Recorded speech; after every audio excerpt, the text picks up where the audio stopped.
Hey guys, coming to you with a video for you guys. In today's video, I'm going to talk about the iPhone 12 after using it for 2 years or so. It's hard to believe that the iPhone 12 was actually released back in October of 2020. Now it's going to be hitting 2 years pretty soon. The iPhone 14, which is going to come out next month. So this one is a good time to review this phone because right now this phone, you can pretty much get it for a couple $100 cheaper if you look on eBay and Amazon, which I'll leave some link in the description section. But I want to share some thoughts about using the iPhone 12 for almost 2 years now. The iPhone 12 came out with some pretty good, interesting specs, and it was pretty much a redesign of some, you might say, the iPhone 4S or the 5, where you had that solid, slick body design. You got these sharp edges going on. Later than the iPhone 11, surprisingly. And the 12 here comes in a couple flavors. You got the regular 12, which I have here, which I'm going to talk about. You have the mini as well. You have the Pro and the Pro Max on the higher end side of things. But the 12 seems to be a sweeter point for a lot of people because of the price point that came out and the fact that, you can do pretty much most of your daily stuff on an upgraded phone if you upgrade it from an older generation of phone. So things about the iPhone 12 really quick is it has a 6.1-inch display. You got only 60 hertz refresh rate. You do have two 12 megapixel camera on the back, like here you see. You also have the A14 Bionic chip set with it, 4 gigs of RAM. So when it comes to actually doing a lot of multitasking, definitely gets the job done. And then you have a 2815 mAh battery on this. And lastly, one of the big feature of the 12 that was kind of hyped up when it came out, was at least in the US version and some other countries, is a 5G capability for the very first time on iPhone. Again, sort of groundbreaking, but not really groundbreaking considering that other smartphones already had 5G, and Apple finally adopted 5G with the iPhone 12 lineup. So overall, as you can see, there's a lot going on for this device itself here. So using it, in my experience, again, like the typical stuff for, your purpose of calling, texting, all of that seamlessly works fine. You don't have any issues in terms of doing all of that. You can pretty much do that even when it comes to things like browsing. Again, browsing experience seamless, no real sort of issues.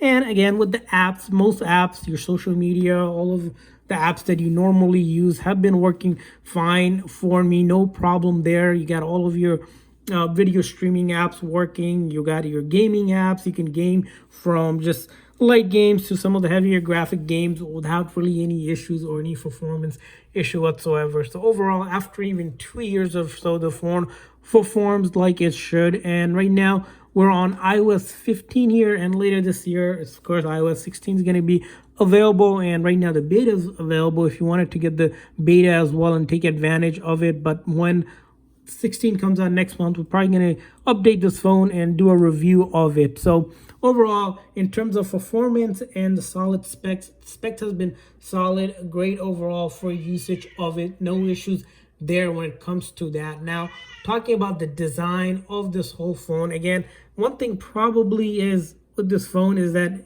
because it's light and the sharp edge, sometimes it might be harder to hold, but that shouldn't really matter for it. So in terms of pro, definitely outweighs the con. Being able to just do a lot of the stuff you would do on iPhone without really any issues, it's phenomenal. Now, a couple of things I would say is that I wish that they did make a bigger storage size one for this phone. For example, this is only 64 gig model, but you can also get it 128 gig and 256 gig. But on the higher end, they definitely could have produced a 12 when the 512 gigs are higher.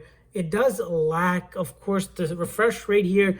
To you, it might not seem much, but if you started using the 13 Pro, which I have for a little bit, it kind of makes a big difference when it comes to refresh rate, because it's only 60 hertz refresh rate. The display doesn't seem as great as the Pro model. Of course, it's not going to like iPhone 13 Pro because it upgraded 120 hertz of display, but nonetheless, still, and the display and gets you by. Not the greatest, but it definitely gives you that true tone display that you see of it.